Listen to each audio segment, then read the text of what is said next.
Welcome to meditation. Today in the Hindu world, we are celebrating the birth or the presence of the elephant god Ganesha, and he is well known to most of us as an elemental energy and the remover of obstacles. If you have observed this day, wonderful. If you haven't, wonderful. What I like about Ganesha is that he has a marvelous sense of humor. So before I go launch into this, let's be very clear. Like all mythologies, Ganesha is a beautiful archetype. He is one of the more self-effacing archetypes. As Lou has so often observed, gods in all of the systems of mythology appear to have a great deal of ego and pride, and they get into arguments and fights with each other, and they want to prove that they're more God than the other gods. This is one of the few entities, in the Hindu pantheon at least, who doesn't get into those fights. And one of the reasons he is blessed or given the position of the first god for all Hindu rituals is that when he was asked to join a race with all of the other gods to show off their endurance and their management of the cosmos, he participated. He was laughed at by all of the other gods because he's a rather rotund lover of laddus, which is a sweetmeat, arrived on his mouse, which is a vehicle, and plodded his way through the race. But during that race, he realized that while all of the gods were chasing themselves on each other through the heavens, the world itself was moving into darkness. So he took it upon himself to light a lamp at Kailash and to keep the light of the world present. It is for this reason that he is the first deity that all Hindus turn to in any ritual. It doesn't matter what you're going to do in your life, whether you are moving into a new home or getting married or bringing a new member of the family into your home. Everybody goes to Ganesha first as the holder of the light. Creation is not possible without the light. He is also known as a very dutiful son who is steadfast in his devotion, and he keeps his word. So there are hundreds of stories about Ganesha. My favorite aspect about him is that he loves life. He loves to eat, and he loves to dance, and he loves music, and he loves to write. And in fact, he is well known as the scribe of the Kama Sutra, where he is being dictated to, and he has written the instructions of the Kama Sutra down for the rest of us to enjoy. So that's Ganesha over there. No doubt we will have a visitation if we are blessed.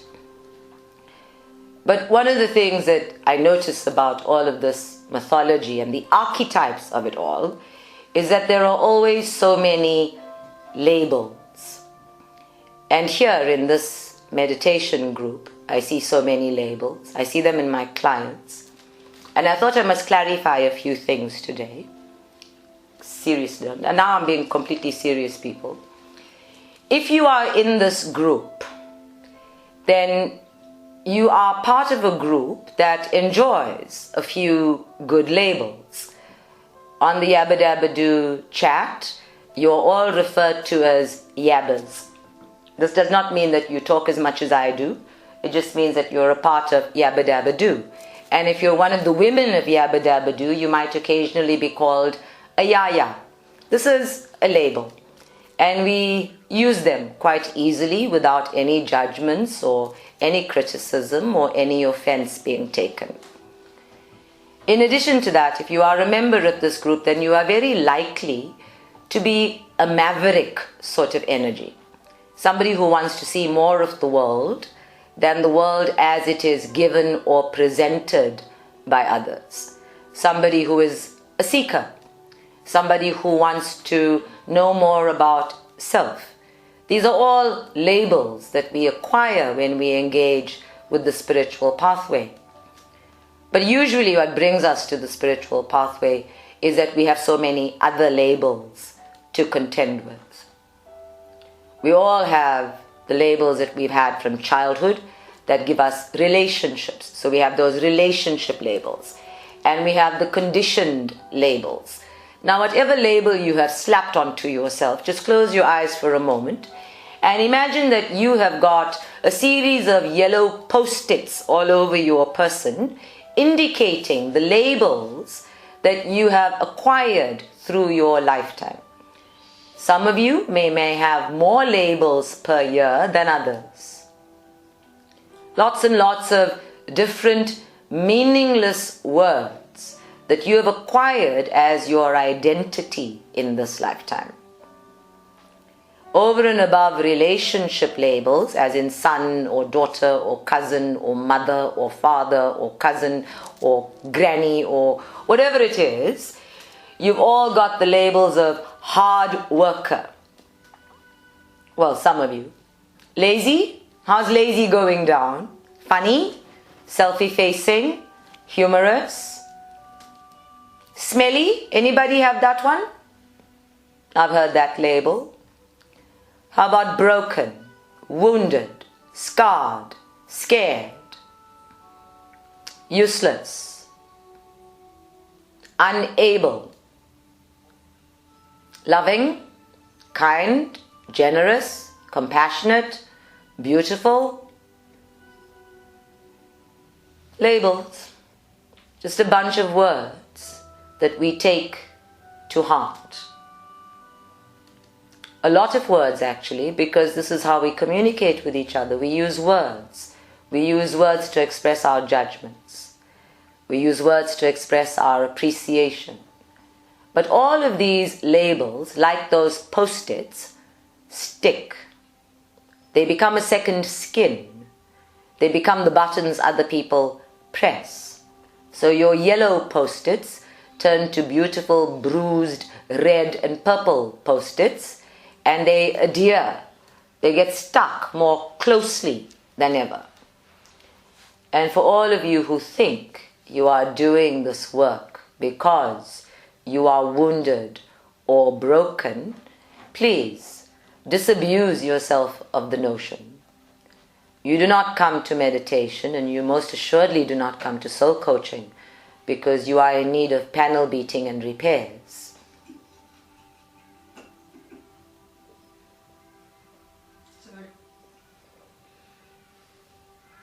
Why are you apologizing? I shouldn't laugh, but panel beating and repairs are just very funny. Okay.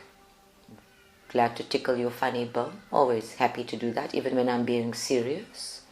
I'm just, please take me seriously here, because it's not up to anybody in the world to tell you that you are less than whole. It's not anybody, there's nobody outside of you who can decide for you how wounded or sore or broken you are. And if you've made this ridiculous, it is so ridiculous, contract with yourself. I am broken. I am going to be in need of repairs. I need to heal my wounds. Then you may actually spend the rest of your life doing this because you've contracted yourself into a label. Now, the thing I love about labels on bottles, really on bottles, is they tell me what it contains. They tell me what I can do with the stuff that's in the bottle. It tells my tenants and it tells my visitors to leave the chili alone because the chili says extra hot or mild. So yes, it gives us fair warning. It wards us off things that may be damaging to ourselves. Labels are useful like that. Labels tells us when something has passed its expiry date and we shouldn't put it into our systems. It will not nourish us. Labels are useful like that. But labels, when they apply to people, wind up being limitations that redefine us in terms of one narrow, physical, plain perspective. And as Fatima is so fond of telling us and sending us a million memes to remind us, we are all masters and works in progress simultaneously. The master self does not acknowledge the post-its. The master self has no idea what these labels are. In fact, I'm going to go so far as to say that the master self doesn't even think I am soul. I have to say that at every meditation to remind your limited consciousness on the human plane of who you are. But when you are soul, you don't stop to think, I am soul. The tree doesn't stop to think, I am a tree, or what kind of tree I am. And then beyond all of just the, interactions with our sacred contracts and all of the lessons that we have with them, we live in a world that has systematically defined us and separated us from each other. So somewhere on your system, you will have a post-it that says white or black or colored or Indian in this country. I bought my mother some winter vests for Paris, and she said, what color are you getting me? And I said, skin tone. And she said, oh, and I said, yes, but my skin tone, not yours. So she said, don't they have white ones? You see, I can't just say skin tone. I have to talk about which race's skin tone. They didn't have pink ones either, which would have been more aligned with her skin tone than the white. So I don't know why we call them white people. They're pink people. Or sometimes red or blotchy. Huh? Yeah. We all have pigments. So we're pigmented people. Sometimes we're just pigs. Pick a label. But all of these labels that we use against ourselves and against each other are meaningless. They are so completely meaningless until we start living them. And we live them repetitively.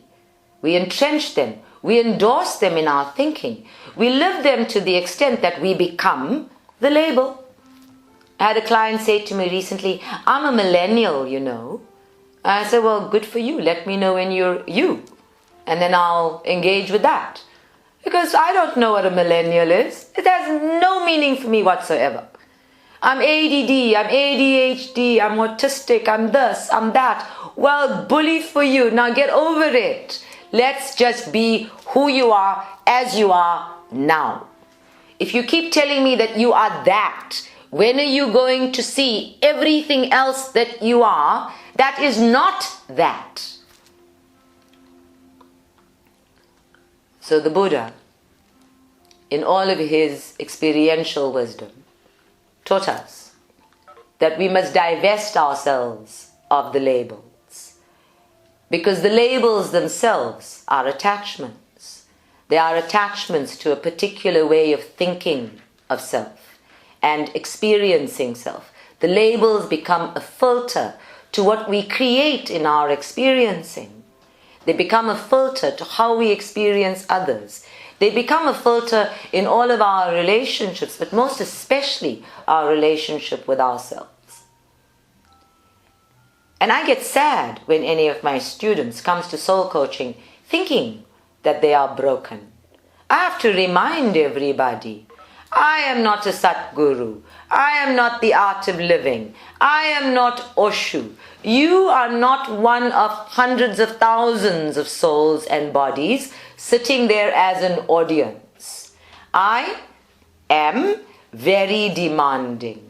I have said to the universe, I work only with a particular caliber of client, and I have consciously turned up the dial on my frequencies from Lotus FM at 87.5 or 84.7 all the way beyond East Coast Radio and Radio 2000, so that my frequencies attract a particular caliber of frequencies for me to work with.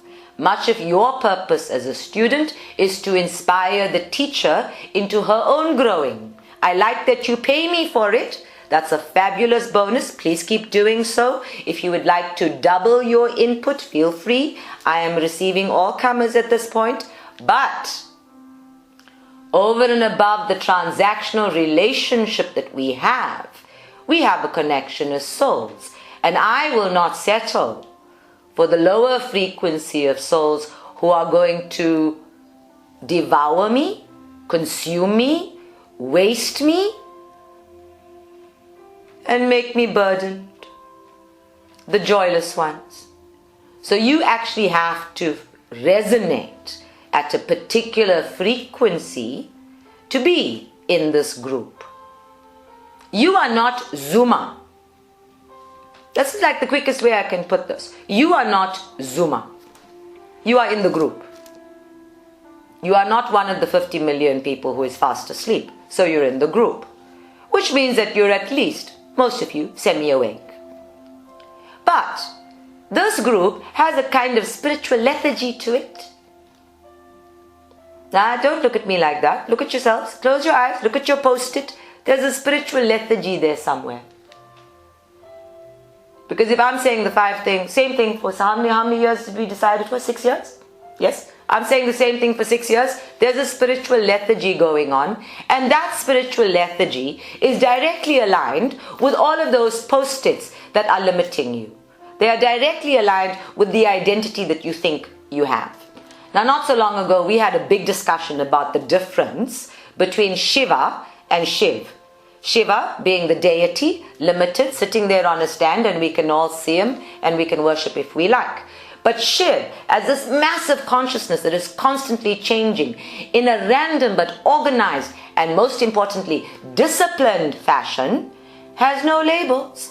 Every time we try to label it, the universe turns around, shrugs it off, and moves on into being something we didn't know, something we didn't think of. Even when we call it the great unknown, the fathomless, the eternal, the unlimited, we can give it every name we like, and it will still not come close to adequately describing this consciousness. That is you. So which label are you going to keep? Let's keep spiritual lethargy and throw all the others out. Because that one might be a really great challenge to being torn up and thrown into pieces to the 4 winds just by some meaningful right action. Now the Buddha talked about the Noble Eightfold Path, right? And he talked about 4 ways about shifting your consciousness in terms of right action and right thought and right feeling. What was the 4th one?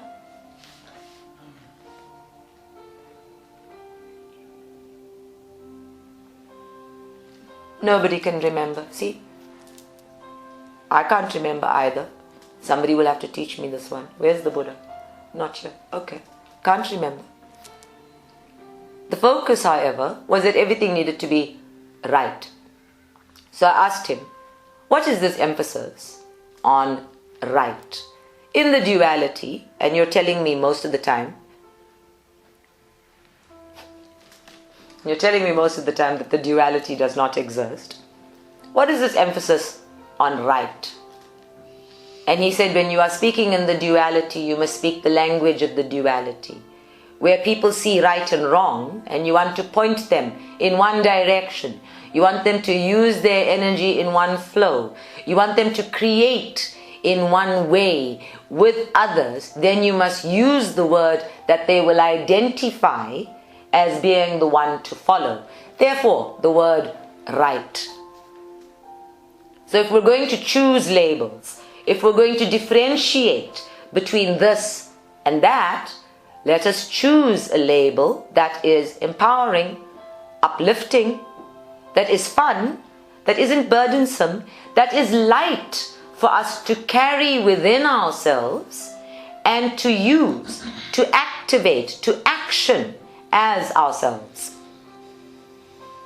I've been talking to my students all week, and one of the things I've been talking about is how we rub off on each other. And before you get pictures in your mind, Lou, we're never going to meditate naked. Throw that thought out. How do we rub off on each other? Almost every one of you lives with a family member who gets irritated with you when you sound like me. We rub off on each other. Huh? They tell you to your face, you sound exactly like Navi now. That's the tone. That's the use of the language. You're learning all of the language, and whether or not you're activating it, here's where the spiritual lethargy falls in. How many lapsing dances have we done in the past month? We're all lapsing. We're collapsing. We're relapsing. But we're lapsing. We're all turning into a Buddhist monk called lapsing. Funny, right? Okay. He's enjoying that one. My Native American guide is on a roll today. Here's the thing. This spiritual lethargy says, I can get the language, I can get the jargon, but I don't get it. And for as long as we are using the language and the jargon as another label, we're not going to get it. So throw off those post-its as well. You know, the post-it that says, I am spiritual. The post-it that says, I am on a journey. Throw that one out. That one's not serving us either. Really, we have to get rid of all these labels. You are not anything at this point. And if at this point you're getting that you're nothing, we're doing well. Because the minute you tap in, and I'm using that word deliberately, the moment you tap into being any one specific label, you are putting up a little fence around your own potential, because in your mind, that is the outcome you are creating for yourself. That is the outcome you expect. That is the outcome you start to work towards. And that is the outcome that you use as an expectation on others. And then others become the problem. So hell is other people, because inside of yourself, where heaven and earth reside as one, you have got a label that says, I am not this, I am that. For as long as you are defining yourself as not this and that and not this and more this and less that, you are quantifying yourself into inevitably less. How's your post-its doing? Why are you all staring at me with your eyes open? Didn't I say close your eyes and visualize your post-its? You see? I say send me an email with your address. I get a flurry of WhatsApps. Huh? Spiritual lethargy. I'm too lazy to read the message. I'm too lazy to understand the message. I've raced ahead to just sending you what I think you want. Lazy. We must stop being so lazy. Throw out the post-its. We must pay attention. We must be awake. We must be alert.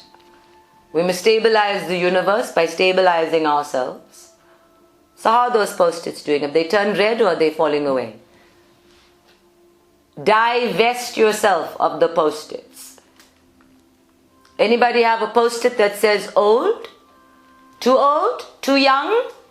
Too anything. If there's a 2 somewhere, and I mean 200, Fatima, yours says TWO, throw it out. You are no longer a Gemini twosome. You see? Throw out Gemini while you're at it. Throw out air sign while you're at it.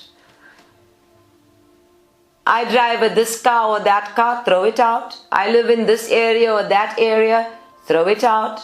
This is my profession, throw that label out. You are not all of those things. You are passing through. This is what you're pretending to be. This is what you're play acting at. This is the costume you've put on. This is the script you're writing this lifetime. You are not any one of those things. You might think that you are a combination of all of those things. And when we talk again on the earth plane about living holistically, we say bring all of your roles into oneness. So that exactly like all of the houses of your birth chart, you can activate all of those beings into oneness in your inner environment.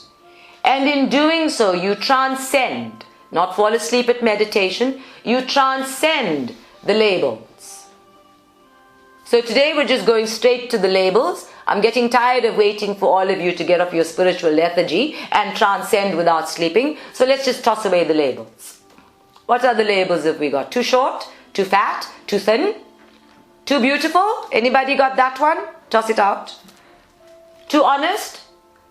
Too tactless? I like that one. That's my favorite. Throw that one out. Too tired? Everybody's got that one. Too far behind on my homework? Check if you've got that one. Everybody's got that one, except for Lou, because he doesn't do homework. Yeah, we've all got a label. Every day you can acquire one. Too hungry? Yeah. Too busy? Ah, my personal favorite. Everybody who's too busy. I'm waiting to say I'm too far away. Now, is that for a label that we could use? I like it. Everybody, every day, every interaction, you are finding a label in yourself and for others. The mere act of judgment provides a label. We are covered in post-its. Which leads us into the next part of the talk, which is self-acceptance. So again, talking to my students, I thought, here's something I must talk about to everybody. What does somebody who has self-acceptance look like, sound like, feel like? How do they behave in the world? What does self-acceptance look like, feel like, sound like in you? How does it come through in your behavior? What is this thing called self-acceptance? I learned it the hard way from my dog. Who are you learning it from? If you're learning it from me, well, you're in trouble, right? Because I'm learning it alongside you. If you're learning it from them, whoever them is, we're all in trouble. Because no one single person outside of you can give you a proper definition of that, or the feeling of that, or the knowing of that, unless you inside of you move past the post-it that says spiritual lethargy and experience it. And you experience it by choosing it. Not by having it already, but by choosing it. This moment now, I choose self-acceptance. What is going on inside of me that I can practice acceptance with? What is going on inside of me that I am not going to judge, that I am not going to confront, that I'm just going to accept. I'm going to allow.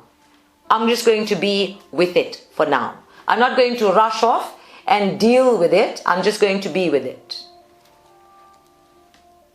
So in these discussions, we talked about somebody who has self-acceptance. Do they have a sense of humor? Absolutely.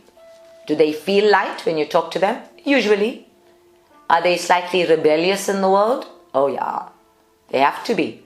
If you're not slightly rebellious in the world, you're going to accept everybody else's opinion of you, and you're going to become that conventional microwave oven. What else?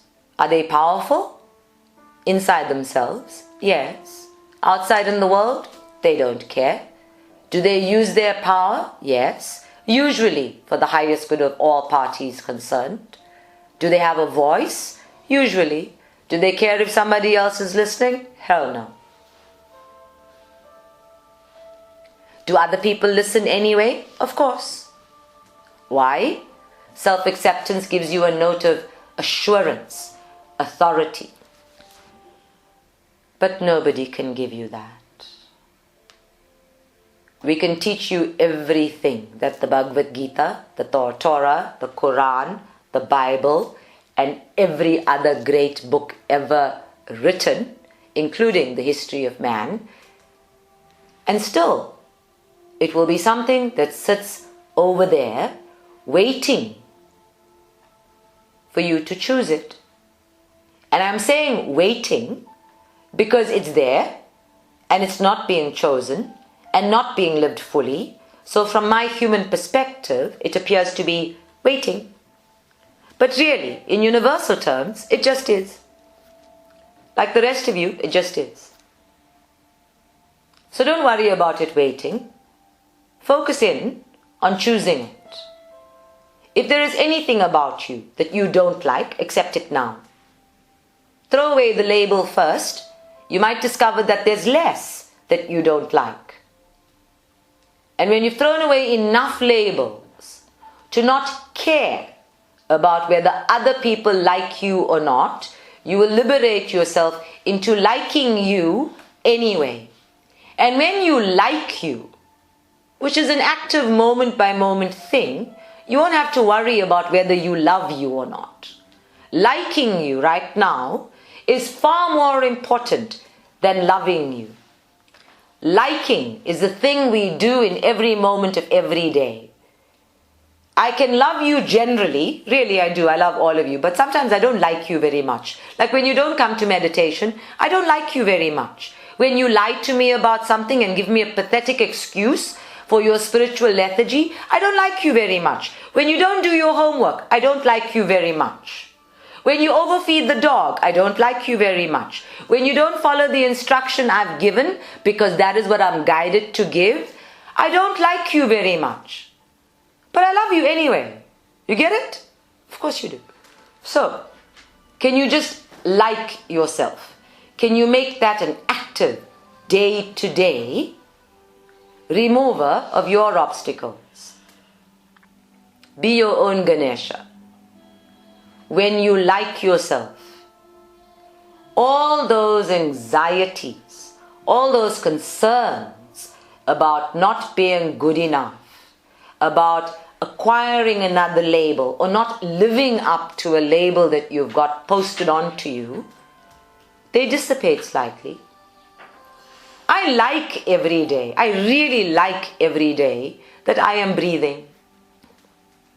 I like that every day I get to talk to interesting people. And I like that I can enjoy talking to interesting people. I like those things about myself. I like that I can shout at you and you can't shout back. I really like that about myself.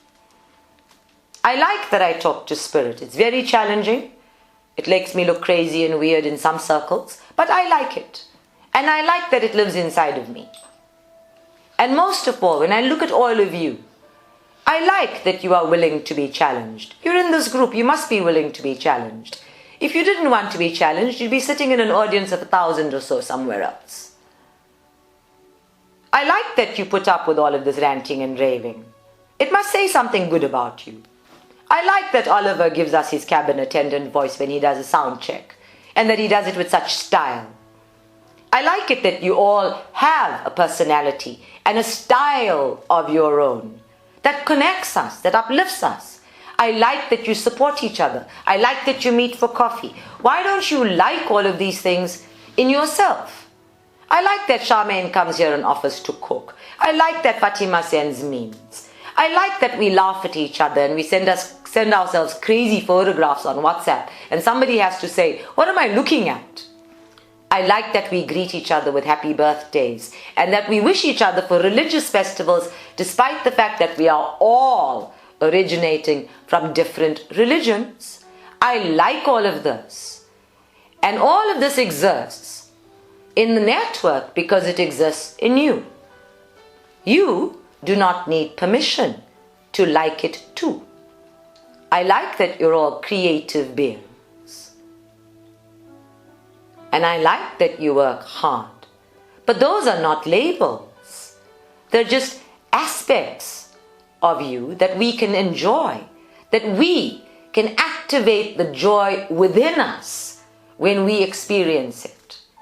And that's what you're doing when you throw away those labels. That's what you're doing when you get rid of all of those barriers to being you. You create a moment in which the rest of us can activate the joy of being present in interaction with you. And that ultimately is your unique gift to the world. If you have ever lived with a dog, then you know that there are no two dogs who are the same. They are completely different in personality and in character, in the way they interact with human beings and other dogs. They even love differently. You know this from experience. Why would you want to be like everybody else? Why would you want to love like everybody else? When inside of you there is this unique frequency that is you. Now I have been loved by so many for so long, over so many lifetimes. And yet, to this day, when somebody sends me a blessing, when somebody sends me a message from their heart, it arrives as a unique frequency. There's a streak of light or a flash of light that arrives, and I know where it's come from.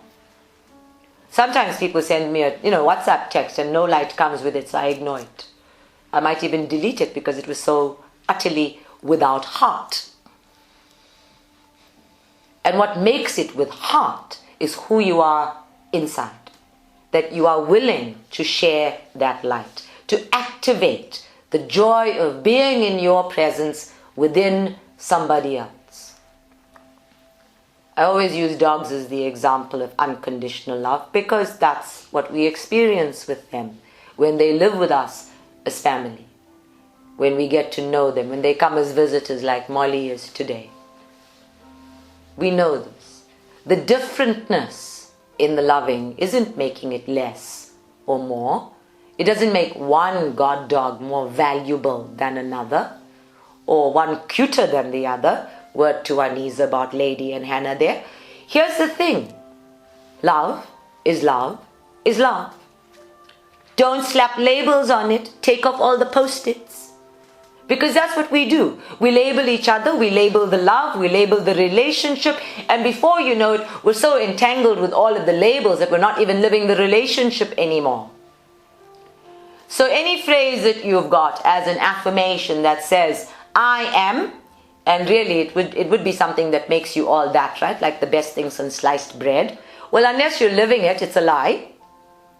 So unless you're living, I am the best thing since sliced bread, stop lying to yourself. Wake up to that spiritual lethargy and start activating, actioning the I am the best thing since sliced bread, and then you won't need the affirmation anymore. Which, in the words of the Buddha, is when you live it so completely, you do not need a belief system about it or a thought about it. You will have integrated it so completely, it is who you are naturally. So all of this removing of the labels, divesting ourselves of the layers of identity, is to invest energy in being, just being. And if you want a label for that, well then go be Shiv. Stop shouting. Okay. Granny says, stop shouting, Granny.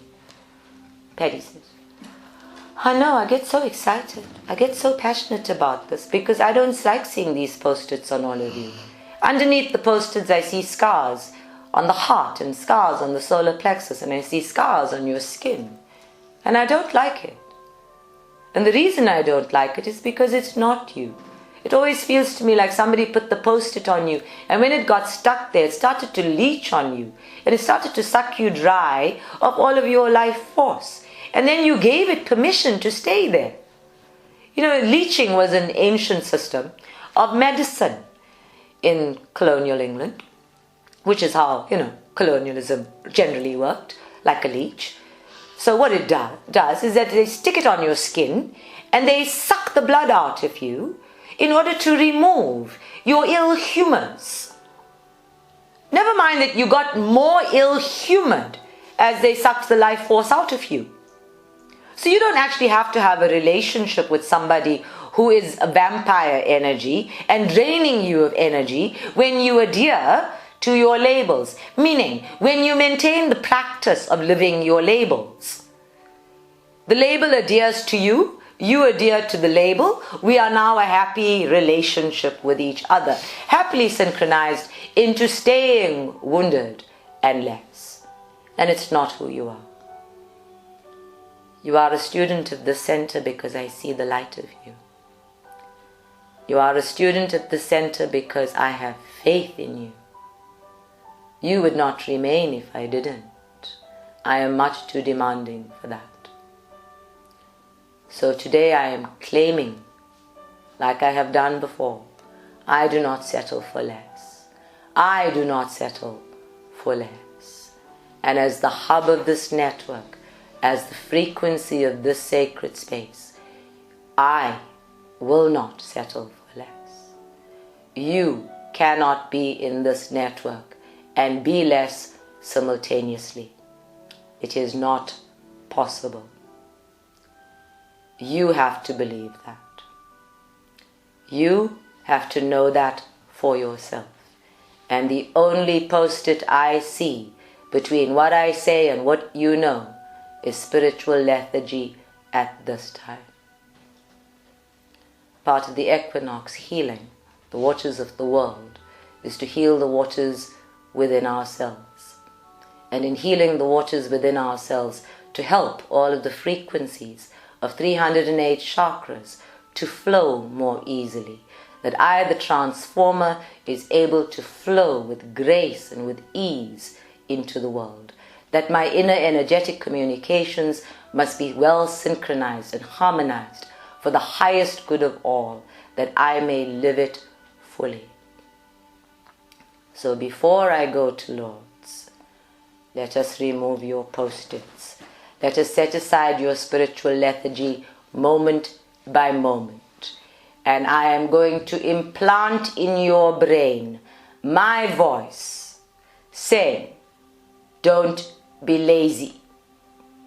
Get with the program. Just do it. And if you still didn't get it, it's going to be followed up with a smack upside the head that goes, now. Now. You have to actually live now to own the moment. Now. Own. 1. 3 letters. 3 words. Live it. Let's meditate.